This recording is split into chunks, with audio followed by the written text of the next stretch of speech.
उन्ना कते निकल लिया बर्तन तो बाबू धोता चल धो। Presented by EY Films. RMK Music SK का channel का subscribe करें। Mix by Parveen Yadav.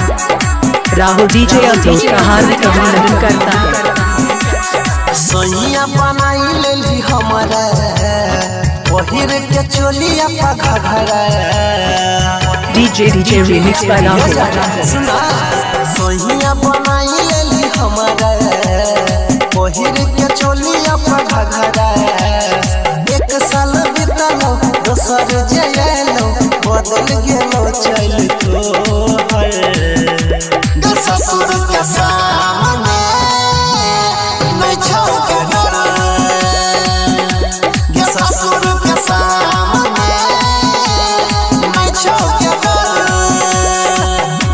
Parveen Yadav. Rahul DJ RSS Presented by EY Films.